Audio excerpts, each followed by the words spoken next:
ፔሪድ የምናውቀው ሴቶች ላይ ነው። የወንዶች ላይ እንደዚህ አይነት ነገር አጋጥሞንም አይተንም አናውቅም። እና በጣም ነበር ሲሰቃይ የነበረው በዚህ አይነት ነገር። ሴቶች ላይ ነበር የማውቀው ደም ሲፈስ እሱ በሁለቱም የሚፈሰው ሸናም ደም ነው፣ ሰገራው የሚወጣውም ደም ነው። ከዛ በኋላ ግን የሚያሳያቸው ባህሪዎች በጣም የሚከብዱ ነበር። ቤት አይቀመጥም፣ ጫካ ጫካ ነው የሚሄደው፣ መቃብር ስፍራ ነው። በቃ ይሆናል ሰው ያለመደበት መዋያ ላይ ነው እሱ የሚወጣው። ያው እህታችን በሞተችበት በቀኑ ነው በአመቱ እሱ የሚሞተው ራሱን ያጠፋው። ይሄ መቼስ አጋጣሚ ነው ብዬ አላስብም። እግዚአብሔር ባይጠብቀንማ እኛም እኔ ራሱ እዚህም አልቆምም ነበር፣ እዚህ አንገናኝም ነበር። እንደዛ ተጣልተው ወድቃ መሞቷ አጋጣሚ ሊሆን ይችላል። ግን አንስቶ ሰቅሎ እስከ ማስቀመጥ ድረስ እሱ ትንሽ ይከብዳል። የሰማሁት ነገር ምን ብዬ ልንገርህ፣ ደውሎ ሲነግረኝ መቆሙላ ነበር ያቃተኝ። ምክንያቱም አንድ አለችኝ የምላት ልጄ ናት።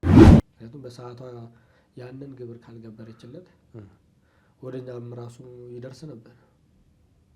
እኛ ጋርም አለመድረሱ ፈጣሪ ጠብቆን ነው። ከደቂቃዎች በፊት ያወራሃትን ልጅህን ሞታለች ተብሎ ሲነገርህ አስበው።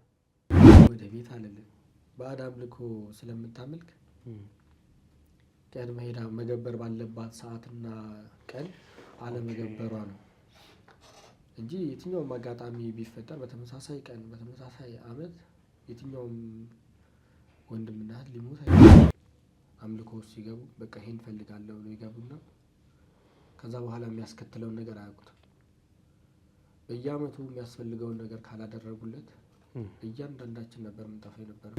ያው አንዳንዴ ባዕድ አምልኮ ውስጥ ስትገባ ብዙ ነገሮችን ያሳጣሃል። ፈለክም አልፈለክም በግድም ቢሆን ያሳጣሃል። ምክንያቱም አንድ የለመደ ነገር ግዴታ ያን ነገር ይፈልጋል። በየጊዜው በየአመቱ ይፈልጋል። መቃብር ስፍራ መዋል ማለት ከባድ ነው። እኔ እንኳን ሄጄ መዋል አይደለም የእህቴን መቃብር እንኳን ለማየት በጣም እየፈራሁ ነው የምሄደው።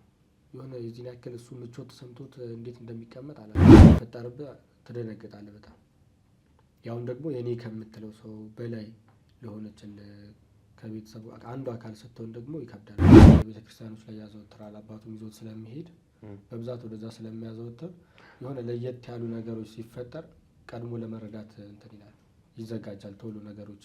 የሞተበት ቀንም ደግሞ እሷ ቤት አለመገኘቷን እጠራጠራለሁ። ከዛ በኋላ ነው ነገሮች ሁሉ ግልጽ ሆነው የመጡልኝ። ወንድም እህት ላይ እንደዚህ አይነት ጥቃት ሊያደርስ ያስቻለው ነገር ምንድን ነው? ያው ፈልጎ የሚመስለኝ አይመስለኝም። ፈልጎም አያረገውም። በእርግጥ ያ ደግሞ ስታስበው ደግሞ አንተ ላይ ሲጫንብህ የቤተሰብ ችግር ይኖራል፣ የእህት ወንድሞች ችግር ይኖራል። ያን ስታስብ ሙሉ ስትረሱ የሚሆነው ያጠፋኸው ጥፋት የሆነ ህግ እንኳን ባይቀጣህ ራሱ ጥፋቱ ይቀጣሃል ብዬ አስባለሁ። የዛን ጥፋቱን እየከፈለ ይመስለኛል። የሚወዳት እህቱን እንደዛ ማድረጉ ለእኛም ደግሞ አንድ አካላችንን ያጣን ያክል ነው የምትሰማው።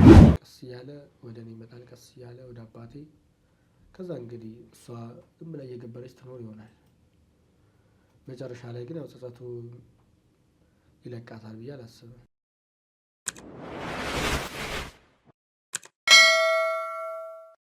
ሰላም ሰላም ውድ የፍትህ ፕላስ ቤተሰቦች እንዴት እንደምንድናችሁ? በያላችሁ በሰላም ፍቅር ይብዛልኝ እያልኩኝ እንግዲህ ዛሬ ትንሽ ለየት ባለ ሁኔታ መተናል። እናንተም እንግዲህ ከዚህ በፊት በነበረው ወንድማችን ህይወት ብዙ ነገሮችን እንደተማራችሁ ከዛም እንግዲህ ለእናንተ ጠቃሚ የሆኑ ነገሮችን እንዳገኛችሁ ተስፋ አድርጋለሁ። ምክንያቱም እኔም በራሴ ብዙ የተማርኩበት ጉዳይ ስለሆነ ያ ወንድማችን ያሳለፋቸው ነገሮች እንዲህ ቀላል የሚባል ወይም ደግሞ ሁላችንም እንግዲህ አንዳንድ ታክሲ ቦታዎች ላይ የምናያቸው ወንድሞቻችንን ምንም አይነት የሚያሳልፉት ቻሌንጅ እንዳሌለ ወይም ደግሞ ለሚኖሩበት ዓላማ ብቁ እንዳልሆኑ አሁንም ያሉበት ቦታ እንዲሁ ከብልግናና ከውርጋጥነት የመጣ የሚመስላችሁ ሰዎች አላችሁ፣ እኔንም ጨምሮ ሊሆን ይችላል። ነገር ግን የሁላችንንም አመለካከት የምናስተካከልበት ኬዝ ነበርና እኔ በጣም ብዙ ነገሮችን የተማርኩበት ለወንድ ልጅ ማለት ለእናቱ ሲል አሁን እኔ እንደዚህ የምናገረው ብዙም እንትን አይልም ከኔ ብቻ እንደዚህ ለእናቱ ሲል የሚከፍላቸው መስዋዕትነት አይቼ እኔም ለእናት ያለኝን ቦታ እንግዲህ በብዙ ነገሮች ለመግለጽ የምሞክርበት እንዲሆን አድርጎኛል ማለት ነው። ወደ ዛሬው ጉዳያችን ስንመለስ እዚህ ጋር የምትመለከቱት እንግዲህ ወንድማችን ከዚህ በፊት በተለያዩ ኬዞች ላይ የተገናኘን ወንድማችን ነው። ዛሬ ደግሞ እንዲሁ እንደተለመደው የእሱን ኬዝ ለእናንተ አስተማሪ በሆነ መንገድ የምናስተላልፍበት ይሆናል። ከዛ በፊት ግን ለቻናላችን አዲስ የሆናችሁ ካላችሁ ቻናሉን ሰብስክራይብ በማድረግ ቤተሰቡ ነው። ሀሳብ አስተያየቶቻችሁን እንዲሁም ኮመንት ላይ ያስቀምጡልኝ። እንዲሁም ደግሞ ለብዙ እንዲደርስ ቻናሉን ሼር ያደርጋችሁ ከጎን እንድትሆኑ እፈልጋለሁ። እስከ ፕሮግራም ፍጻሜ ድረስ አብራችሁ ቆዩ።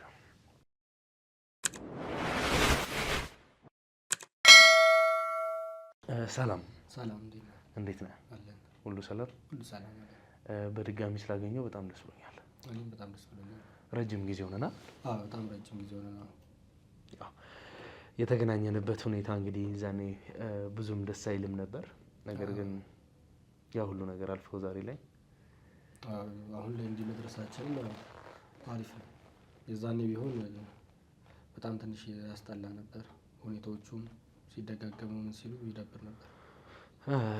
ትንሽ ይከብድ ነበር። እንግዲህ ሁሉም ነገር በእግዚአብሔር ፍቃድ አልፏል።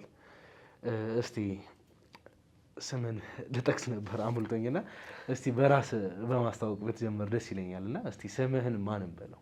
ስሜ ዳንኤል ይባላል። እሺ ዳኒ፣ አስተዳደግ ምን ይመስላል? ያው ከአስተዳደግ ስንጀምር ያው የትኛውን ቤተሰብ እንደሚኖረው እኛ በጣም በፍቅር ያደገን ልጆች ነበርን። እሺ ቤተሰባችንም እናትና አባታችንም አብረውን ስላሉ በጣም ምን ልበል ፍቅር እኔ እንደዛ የቤተሰብ ፍቅር ከኛ የሚቆረስ ሁላ ይመስለኝ ነበር። የሌሎቹ በጣም ደስ የሚል ፍቅር ነበረ።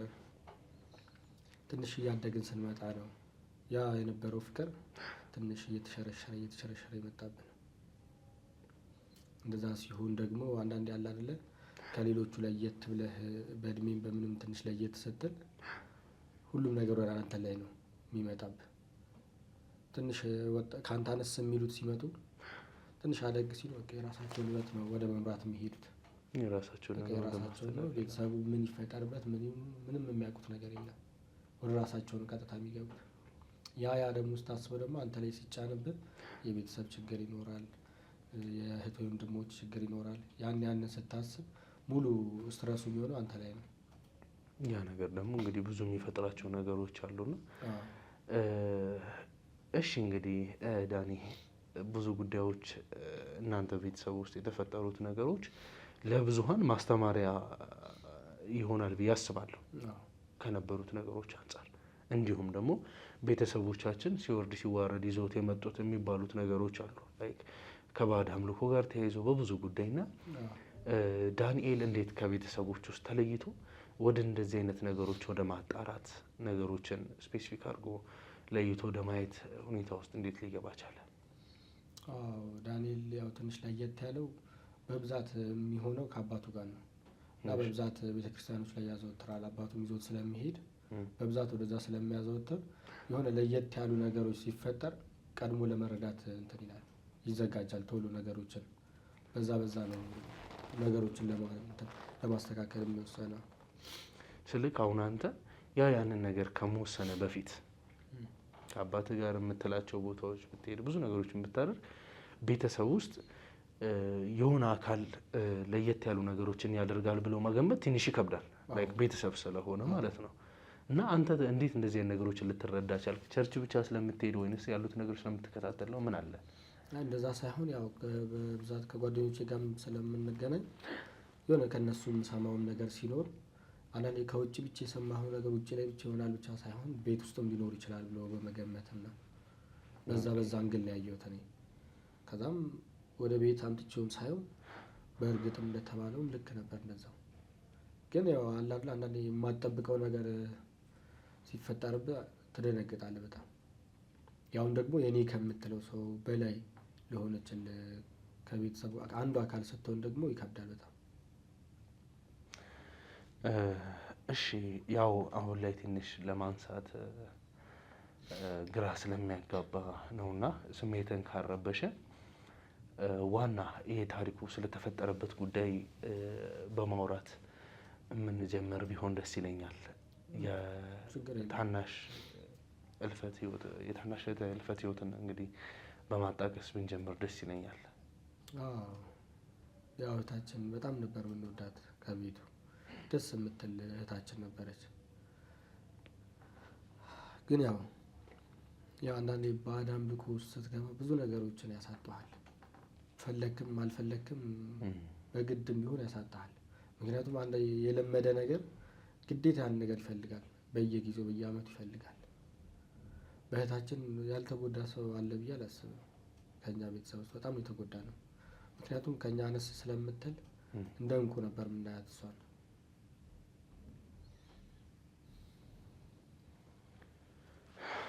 ገባ ካነሳው ደስ ይለኝ ነበር፣ ግን አንድ መነሳቱ ካልቀረ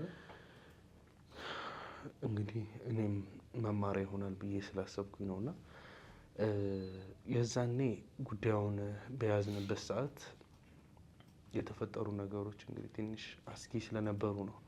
የነበሩትም ጉዳዮች እህት አሁን ላይ ያው ተገደለችው በወንድም መሆኑን ብዙ ነገሮች ማስረጃዎችም የሚያረጋግጡበት ሁኔታዎች ነበሩ። እናንተም የምታውቁት ነገር እንዳለ ግልጽ ተደርጓልና ወንድም እህት ላይ እንደዚህ አይነት ጥቃት ሊያደርስ ያስቻለው ነገር ምንድን ነው? ያው ፈልጎ የሚመስለኝ አይመስለኝም። ፈልጎም አያረገውም በእርግጥ። ምክንያቱም ከኛ አነስ ያለች ስለሆነች በጣም ነው፣ እሱም እንኳን በጣም ነው የሚወዳት። ያው አንዳንዴ ያለ አይደል የወንድምና እህት በዛ መልክ ውስጥ ሆኖ አንዳንዴ ደግሞ የሚታዘዝም ትእዛዝም አለ። ያን ነገር ያው እናታችን ትገብር ነበር ከበፊትም ጀምሮ። እኛ ግን አናውቅም ነበር ይሄን ነገር። እሷ ካልገበረች እናንተን ካላለች እሱ ተጠያቂ ሆኖብን ነው እንጂ ፈልጎ አይደለም። ግን ከዛ በኋላ ያደረገው ነገር ነው የሚከብደው። እንደዛ ተጣልተው ወድቃ መሞቷ አጋጣሚ ሊሆን ይችላል። ግን አንስቶ ሰቅሎ እስከ ማስቀመጥ ድረስ እሱ ትንሽ ይከብዳል። ይሄኛውን አስቦ ሳያደርገው ይሄኛውን ደግሞ አስቦ ሲያደርገው ደግሞ አለ አይደለም።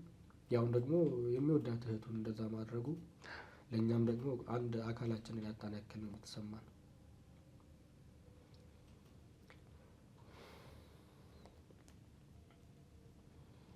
አንዳንዴ እንደዚህ አይነት ነገር ውስጥ ስትገባ ከባድ ነው። መጀመሪያ ላይ ያለውን ነገር ብቻ ነው አይተው የሚገቡበት። አምልኮ ውስጥ ሲገቡ በቃ ይሄን እፈልጋለሁ ብለው ይገቡና ከዛ በኋላ የሚያስከትለውን ነገር አያውቁትም። በየአመቱ የሚያስፈልገውን ነገር ካላደረጉለት እያንዳንዳችን ነበር የምንጠፋው የነበረው። እግዚአብሔር ባይጠብቀንማ እኛም እኔ ራሱ እዚህም አልቆምም ነበር፣ እዚህ አንገናኝም ነበር። ይሄኔ ግን እንደ ቀላል አይተውት የሚያልፉት ነገር ብዙ ነገር ያሳጣናል። እኛም ይኸው ስንት ነገር አጣን። እህታችንን እንወዳትን አጣን።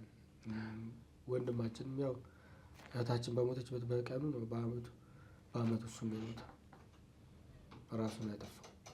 ይሄ መቼስ አጋጣሚ ነው ብዬ አላስብም።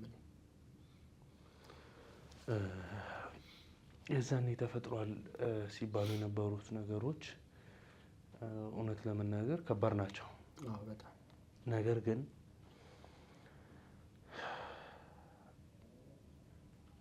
እህት በሱ እንደተገደለች ያው ግልጽ ነው፣ ግልጽ የሆኑ ነገሮች አሉ።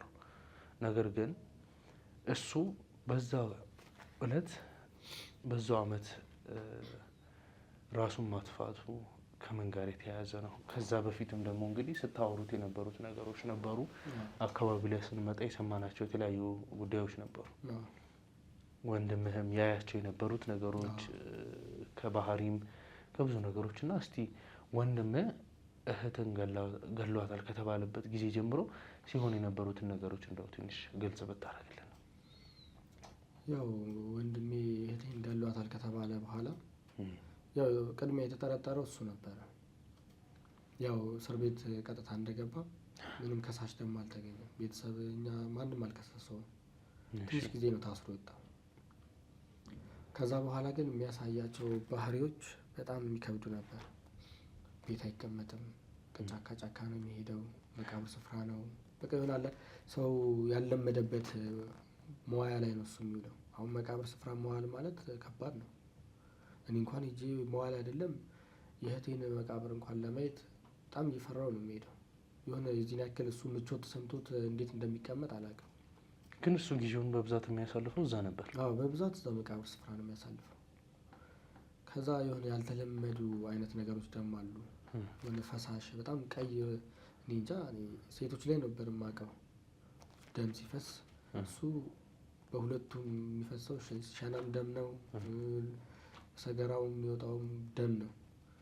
ይሄ ነገር ደግሞ ለየት አለብን። እኛ ፔሪድ የምናውቀው ሴቶች ላይ ነው። የወንዶች ላይ እንደዚህ አይነት ነገር አጋጥሞንም አይተንም አናውቅም። እና በጣም ነበር ሲሰቃይ የነበረው በዚህ አይነት ነገር።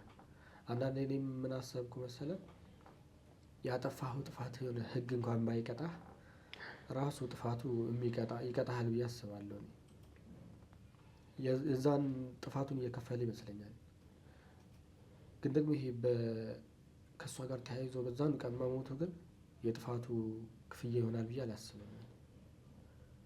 በአመቱ በዛኑ ቀን መደረጉ ደግሞ ከባድ ነገር ነው። በሌላ ጊዜ ላይ ሆኖ ቢሆን ኖሮ ኖርማል ነው፣ በቃ ራሱ ማጥፋት ፈልጎ ነው ይባላል። ግን የትኛውም ቀን ቢሆን ቀኑ ካላለፈ በስተቀር እንደዛ ሊፈጠር አይችልም። የዛን እለትም ደግሞ እናቴም ቤትም አልነበረችም፣ የለችም ነበር። ወዴት እንደሄደችም ደግሞ አናውቅም ነበር እኛ እሱ የሞተበት ቀን ላይ። እኔ ያሰብኩት እህቴ በሞተችበት ቀን እሷ እዛ አለመሄዷን፣ ወንድሜ የሞተበት ቀንም ደግሞ እሷ ቤት አለመገኘቷን እጠራጠራለሁ። ከዛ በኋላ ነው ነገሮች ሁሉ ግልጽ ሆነው የመጡልኝ። የሆነ እንትን አለ፣ የሆነ ሴቶችን ስትገድልና የሆነ ሴት ደፋሪዎች ምናምን የሚቀጡበት አይነት አለ። ይሄ እንደዚህ በፈሳሽ በምናምን የሚወጡ በዛ አንግል ያ ነገር ሲፈጠርበት የሰፈር ሰው ሁላ ነው በቃ ጉድ ያለው እንዲህ እስከመሆን ድረስ ብለው። ሁሉም ሰው አወቀ፣ ሰፈሩ ላይ መጠቋቋሚያ ሆነ። አዎ መጠቋቋሚያ ሆነብን። በዛ ላይ እኔ ለአክስቶቼ ምናምን ስነግራቸው ከእናቴ ጋር ተነጋግረው ምንም አፌ እንድዘጋና ዝም እንድል ነው የሚያደርጉኝ። ካለፈ በኋላ ነው ያወቅነው እኛም እነሱም አብረዋት ከእሷ ጋር እንደሆኑ። ሙሉ የእናቴ ቤተሰቦች አሉ በቃ እንደዚህ ባዕድ አምልኮ የሚያመልኩ አሉ። እናቴ ዋነኛዋ ናት ብዬ ነው የማስበው። ምክንያቱም እህቴ ስትሞትም ወንድሜ ሲሞትም አልነበረችም፣ በቦታው ላይም በሰፈራችንም የለችም ነበር ይመስለኛል። ወንድሜ ሲሞት ቀድማ አለመድረሷ ይመስለኛል የሞተው። እሱ ማለት ቀድማ አለመድረሷ የት ነው የምትደርሰው? እንግዲህ ወደ ቤት አልልም፣ ባዕድ አምልኮ ስለምታመልክ ቀድማ ሄዳ መገበር ባለባት ሰዓትና ቀን አለመገበሯ ነው እንጂ የትኛውም አጋጣሚ ቢፈጠር በተመሳሳይ ቀን በተመሳሳይ አመት የትኛውም ወንድምና እህት ሊሞት አይችልም። ስለዚህ ያንተ ሀሳብ የነበረው እናት የመጀመሪያዋን ልጅ ባጣችበት አመት ቀጥታ ሄዳ ቀደም ብላ ብትገብር ኖሮ ወንድምህን አናጣውም ነበር ነው? አዎ። ግን ደግሞ እኛ ደግሞ ምንም የምናውቀው ነገር ስላልነበረ የዚህን ያክል እንደዚህ አድርጊ እንዲህ በይ ልንላት አንችልም። ምክንያቱም እናታችን ናት። የዚህን ያክል ደፍረን እንኳን የውስጣችን የምናናግራት አይነት አይደለችም። ትንሽ ኮስተር ያለች ስለሆነች እንፈራታለን። እንደዚህ አርገሻል ብለን እንኳን ለመናገር አይደለም ቀና ብለን እንኳን እናያትም እኛ።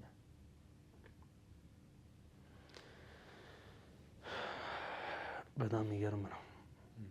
እሺ ከዛ በኋላስ ምን ተፈጠረ? ያው ወንድምህ ከሞተ በኋላ እንግዲህ እናትህ ቦታው ላይ ካልነበረች ስትመለስ ሁኔታዎችን ስታይ፣ ያው ወንድሜ ከሞተ በኋላ እሷ እዛም ስትደርስ አርፍዳ ነበር የደረሰችው ይመስለኛል። ከዛ በኋላም ስትመጣ በነጋታው ነው እንደዛ ነው የመጣችው። ወንድሜ ካረፈ በነጋታው ነው የመጣችው እኛ ጋር ስትመጣ። የሆነ እንጃ የዚህን ያክል አላዘነችም። በእርግጥ የጠበቀችው ነገር አርፍዳ እንትን በማለቷ ይመስለኛል ብዙም የሆነ የማትገረምበት ነገር አለ። እንደዛ አይነት ነገር ነው የሆነችብን። ስትጠብቅ የነበረው ነገር እንደተፈጠረ አይነት ሁኔታ። እንደዛ። ምክንያቱም ቀድማ ካልደረሰች ይሄ ነገር እንደሚፈጠር ትጠብቀዋለች። ምክንያቱም በሰዓቷ ያንን ግብር ካልገበረችለት ወደ እኛም ራሱ ይደርስ ነበር። እኛ ጋር አለመድረሱ ፈጣሪ ጠብቆን ነው። ያን ነገር ደግሞ አባታችን አያውቅም። ምንም የሚያውቀው ነገር የለም። እንዲህ ታድርግ፣ እንደዚህ ትገብር፣ እንዲህ ባዕድ አምልኮ ታምልክ፣ ምንም የሚያውቀው ነገር የለም እሱ። እሷ የምትሄደው ዘመዶቼ ልጠይቅ ብላ ነው የምትወጣው። እሷ እዛ ናት። እሱ ምንም የሚያውቀው ነገር የለም። እሱ እኛን ነው የሚጠብቀው። ቤት ውስጥ ከስራ ይመጣል፣ እኛን ይጠብቀናል። በቃ እሷ እዛ ጨራርሳ ነው የምትመጣው። ያ ደግሞ እኔን እንድጠራጠር ደግሞ አደረገኝ በደንብ። ከወንድሜ ሞት በኋላ ነው በቃ ሁሉም ነገር በደንብ እየተገለጸልኝ የመጣው።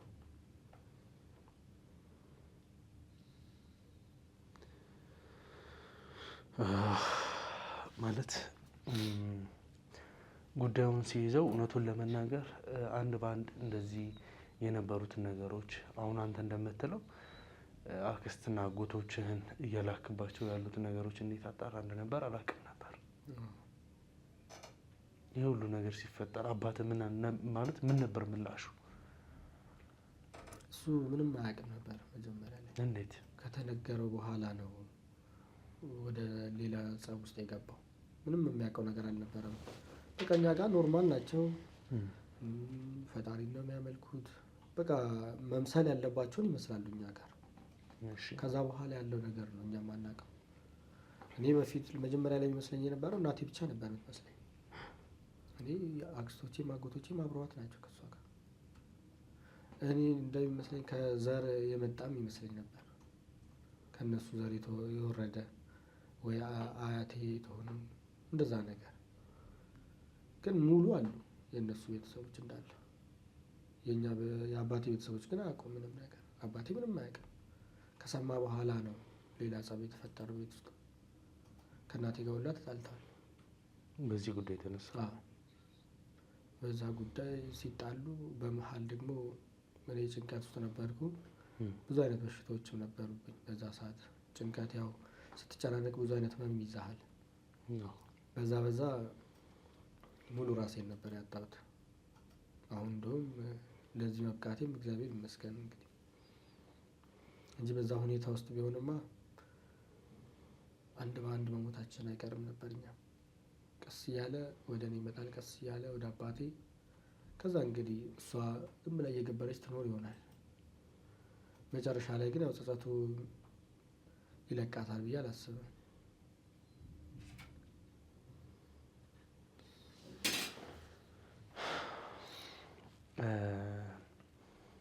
ማዘር የወሰነችው ውሳኔ ምን ነበር?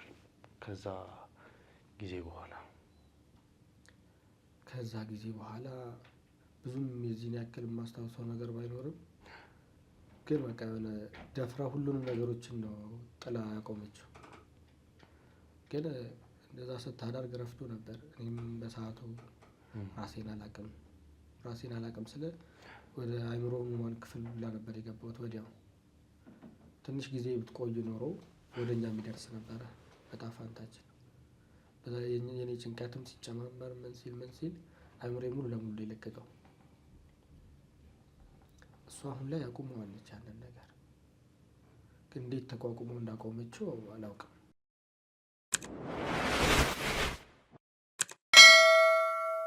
እንግዲህ ያው ከዛ በኋላ ሁኔታዎቹ ወደ ምን መቀየር ጀመሩ? ከዛ በኋላ እኔም ራሴን ስቼ ወደ አእምሮ ህሙማን ክፍል ነበር የገባሁት ቀጥታ።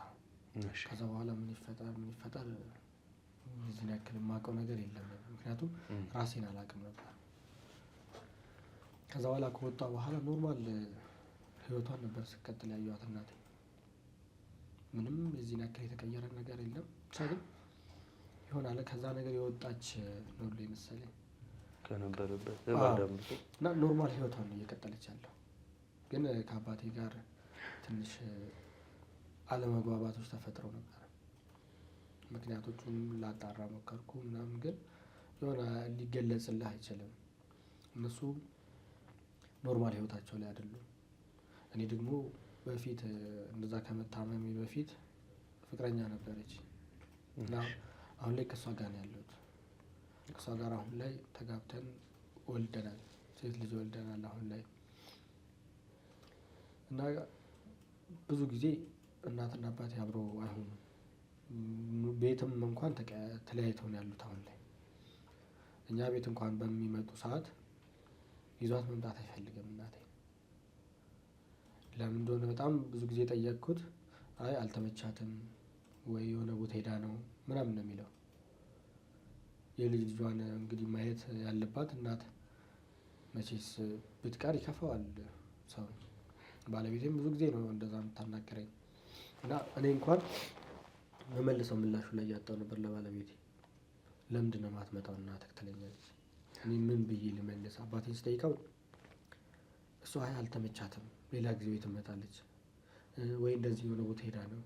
በቃ የሚመልስልኝ ምላሾች እያንዳንዱ በቃ የተለያየ ምላሽ ነው የሚመልስልኝ በመጣ ጊዜ። አስበው ብዙ ጊዜ ይመጣል የልጅ ልጁን ለማየት እኛን ለማየት ይመጣል ብዙ ጊዜ። ያን ሁሉ ጊዜ ሲመጣ አንድም ቀን ይዟት መጥቶ አያውቅም። እኔ ሁላ ያሰብኩት በእህቴና በወንድሜ ሞት በዛ ምክንያት ይመስለኛል እንድትመጣ አጠገቡ እንድትሆን አይፈልግም ብዬ የማስበው እንደዛ ነው። የሆነ ጊዜ ላይ ነው በግድ በቃ እንድትመጣ ጎትጉቼ ያስመጣሁት። እንደዛም ሆኖ ብዙም አልቆየችም ቶሎ እንድትሄድ ነው ያስደረጋት። ያንን ምክንያት ምንም እኔ ሊገለጽልኝም አልቻለም።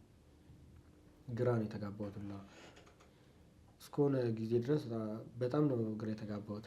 በመሀል ባለቤቴም ትንሽ ያማት ነበር። ትንሽ ሕክምና የሚያስፈልጋት ነበር።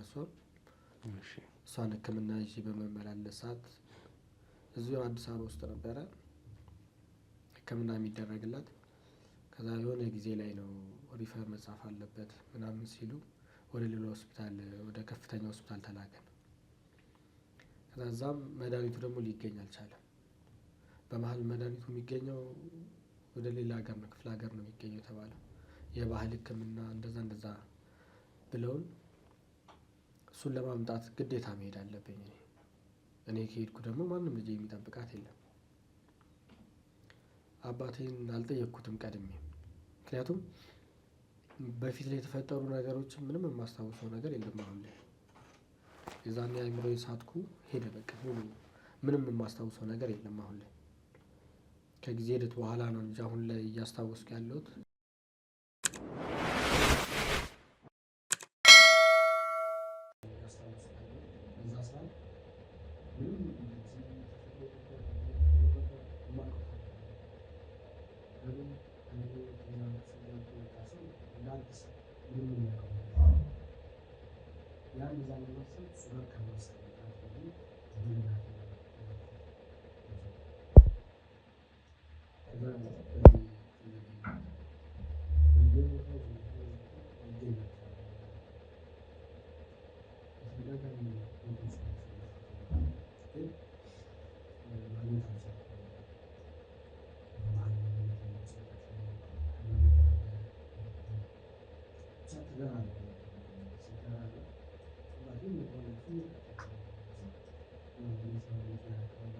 ይልኛል በመሀል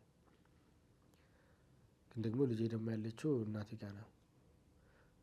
ስነግረው ብዙም ደስ ባይለውም ባይዋጥለትም ግን አለ አይደል እኔ ክፍለ ሀገርም ስለሆንኩ ማስጨነቅ አልፈልግም። በቃ ምንም አላለኝም። እሺ ምናምን ብሎ ነው የዘጋው ስልኩን። ከዛ በኋላ ደወለልኝ እሱ። ከዛ ላይ የሰማሁት ነገር ምን ብዬ ልንገርህ? ደውሎ ሲነግረኝ መቆም ሁላ ነበር ያቃተኝ። ምክንያቱም አንድ አለችኝ የምላት ልጄን ነው ያጣሁት። ሞታለች ልጅ አለ። አላውቅም ምንም የነገረኝ ነገር የለም በዛ ሰዓት። ብቻ ልጅ ሞታለች ፈጥነህ ድረስ ብቻ ነው። እኔ ከሆስፒታል የሆነ ችግር ተፈጥሮ ይሆናል ብዬ ነበር ወዲያው የደነገጥኩት።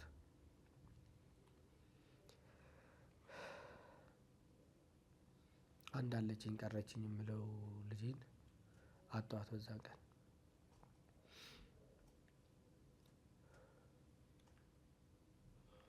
በጣም ነበር ያዘንኩት። ምንም አሟት አያውቅም። ታማም አልነበረም በሰዓቱ። አያቷ ጋር ነው ያለችው ምንም ሊያማት አይችልም። እኔ እንግዲህ ለሷ ሰጥቻት ስሄድ 2 ቀን ነው እንደዛ ነው የቆየሁት እየፈለግኩ መድኃኒቱን። ምንም የታመመችው ነገር የለም። ሁላ እየደወለች ታወራኝ ነበር በሷ ስልክ። ከደቂቃዎች በፊት ሁላ አውርቻት ነበረ። ደውላልኝ ከደቂቃዎች በፊት ያወራሃትን ልጅህን ሞታለች ተብሎ ሲነገርህ አስበው።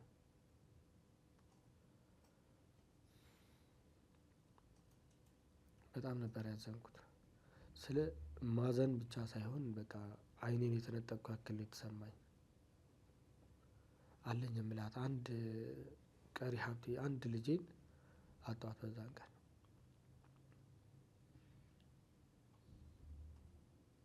ከዛ ወዲያው ነው ወደ ቤት የመጣሁት። አባቴ ቁጭ አድርጎ ነበር ሁሉንም ነገር የነገረኝ በስርዓቱ። እናቴ እኔ መሰለኝ ኖርማል ህይወቷን ሁሉንም ነገር ትታ እየቀጠለች ነበር የመሰለኝ። እሷ ሁሉንም ነገር አልተወችውም። ምንም ነገር የተወችው ነገር የለም። ባዕድ አምልኮ ማምለኩንም ሁሉንም የተወችው ነገር የለም። ምንም አላቆመችም። በዛ ምክንያት ነው ከአባቴ ጋርም ሲጣሉ የነበረው። ወደ እሱ እንድትቀርብ ወደ ቤተሰቡ ወደ ልጆቹ ወደ ልጅ ልጆቹ እንድትቀርብ ያልፈለገበት ምክንያት እሱ ነበር። ግን ካለፈ በኋላ ልጄን ካሳጣኝ በኋላ ነው ያወቅኩት ይሄ ሁሉ ነገር።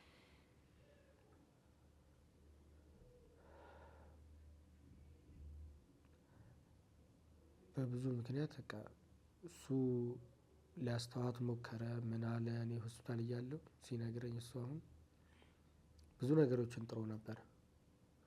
ግን እሷ ምንም የምትፈልገው ነገር የለም። በቃ አንድና አንድ ህይወቷን የራሷን ህይወት ማስቀጠል ብቻ ነው። ልጇ ሞተ አየን። ወንድምና እህቴ ሲሞቱ ምንም አልመሰላትም። አሁን ደግሞ የኔ ልጅም ሞተች። ምንም እሷ የራሷን ህይወት ማስቀጠል ብቻ ነው ሀሳቧ።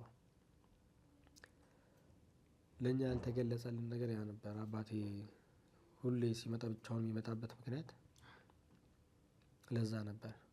ምንም ፍላጎት የላትም ያን ነገር መላቀቅ። ብትፈልግ ኑሮ እኔ ሆስፒታል ያን ሁሉ ጊዜ እያለሁ አባቴ መመለስ ይችል ነበር። ከሱ እምቢ አለች። እኛ በምኑ ልንመልሳት አንችልም። የቻለውን ሞከረ፣ እምቢ አለች። ወደ እኛ እንዳትቀርብ አደረገ። ግን ደግሞ እኛ ደግሞ ወደ እኛ እንድትቀርብ ደግሞ ፈለግን። ምንም የምናውቀው ነገር ስላልነበረ ይኸው በመቅረቧ አንድ ልጄንም አሳጣኝ።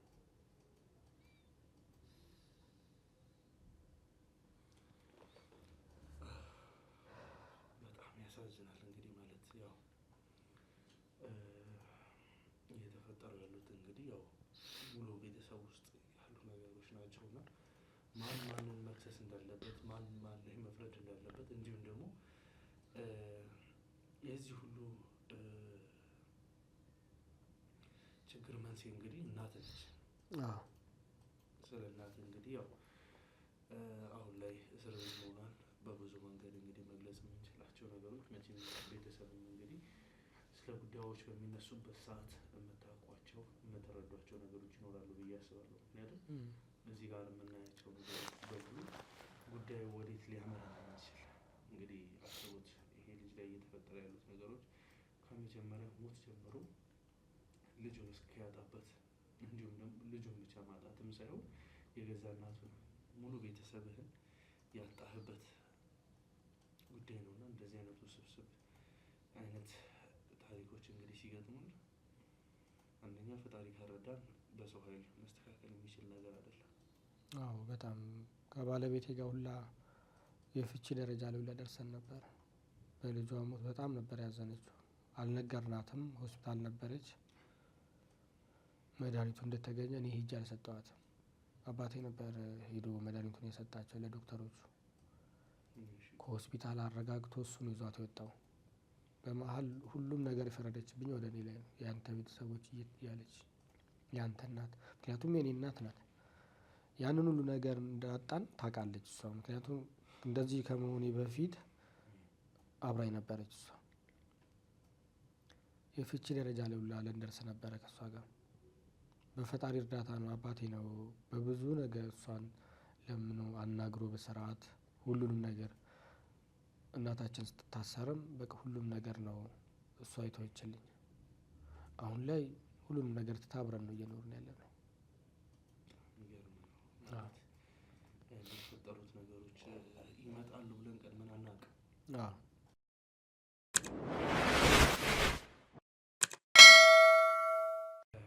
እናም በእንደዚህ አይነት ህይወት ውስጥ ያላችሁ እንግዲህ ይህንን በምንልበት ሰዓት ከዚህ በፊት እንግዲህ በወንድማችን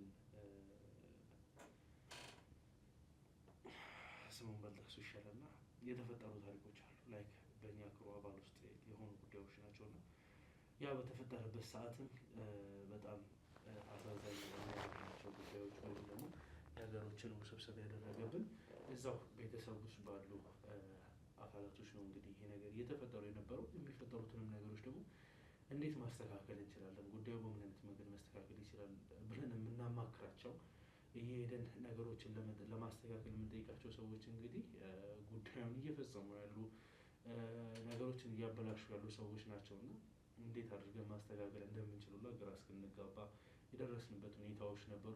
አሁን እንግዲህ ወንድማችን ዳንኤል ላይም እንግዲህ እንደዚህ አይነት ጉዳዮች ናቸው ሲፈጠሩ የነበሩት። በስተመጨረሻም እንግዲህ ሁሉም ነገር ተስተካክሎ አሁን ላይ ዳንኤል በምን አይነት ሁኔታ ውስጥ ይገኛል የሚለውን ደግሞ እኔም ኦዲየንስን መስማት እንፈልጋለን። ዳኒ አሁን ላይ ያለበት ሁኔታ ጤንነት ምን ይመስላል?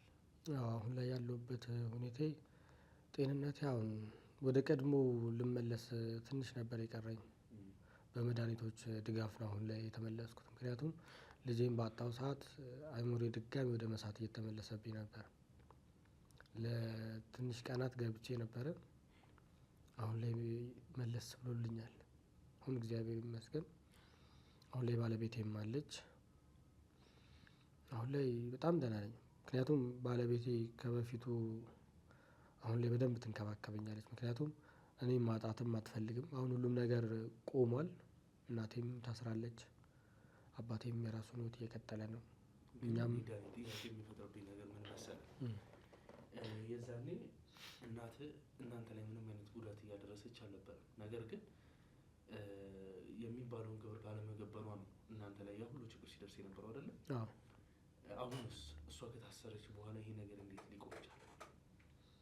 አሁን ላይ ብዙም ባላቅም ግን እሷንም ብዙ ነገሮችን አሳጥቷታል። በስሯ የኔ የምትላቸውን የምትመካባቸውንም ነስቶባታል። እኛ ያው የኔ ብትለን ኖሮ ይሄን ያክል ጊዜ ብዙ አካላችንን አታሳጣንም ነበር። አሁን ላይ አክስታችን ሞታለች፣ የእሷ እህት። በእሷ ነው ሁሉንም ነገር ለመተው የተገደደችው። ምክንያቱም በጣም የሚዋደዱ እህትማማቾች ነበሩ። እንግዲህ ወደፊት አስቆሚያለሁ ብላ ነው እንግዲህ የታሰረችው።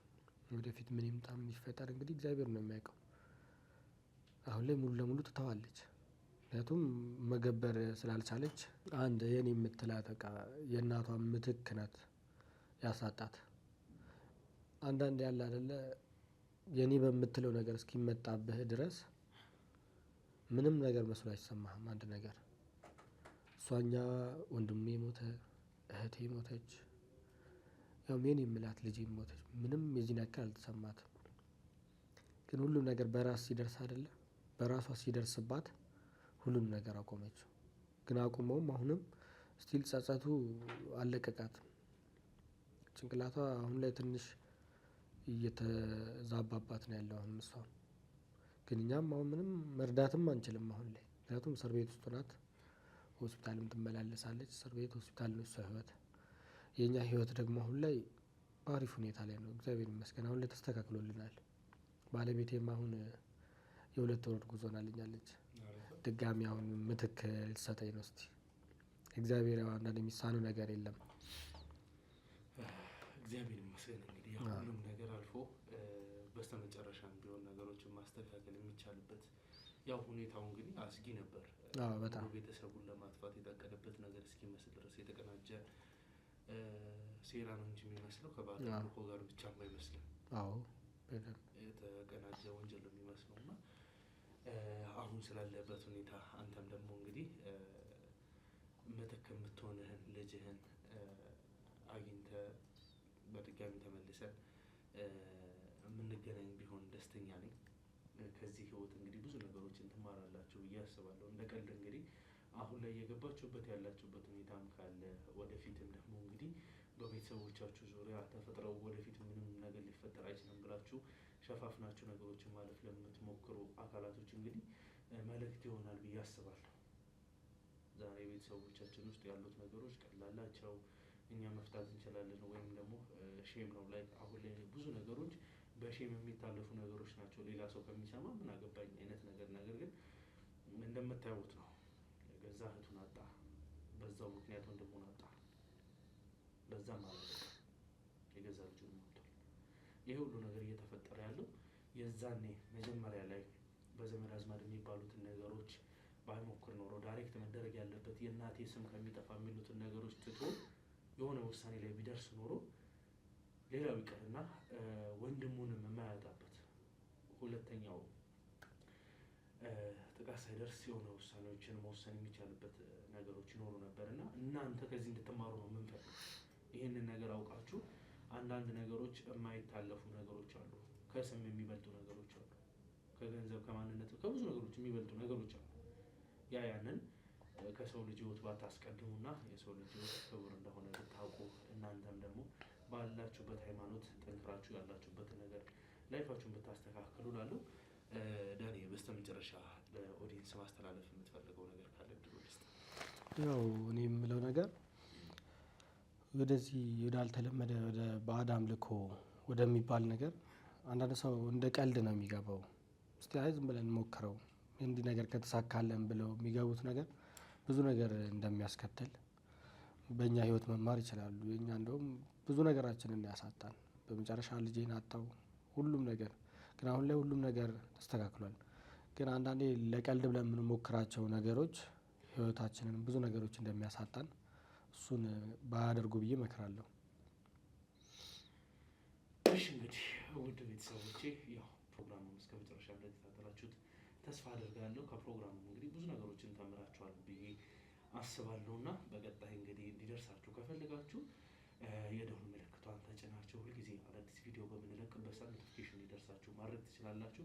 እንዲሁም ደግሞ ከዚህ ነገር ወዳጅ ዘመዶቻችን እንዲማሩበት እንፈልጋለን ካላችሁ ማድረግ ያለባችሁ ነገር እንግዲህ ታውቁታላችሁ። ለብዙሃን ሼር እያደረጋችሁ እነሱም እንዲማሩበት ማድረግ ትችላላችሁ። ከዚህ ነገር ደግሞ ይሄን ተምሬበታለሁ ይሄ ነገር ገብቶኛል ለምትሉት ደግሞ እንግዲህ ኮመንት ላይ ሀሳብ አስተያየቶቻችሁን ማስቀመጥ ትችላላችሁ ማለት ነው። ስለነበረን ቆይታ በጣም አመሰግናለሁ። እኔም በጣም አመሰግናለሁ። እሺ እንግዲህ ቀጣይ እስከምንገናኝ ድረስ ቸር ቆዩልኝ።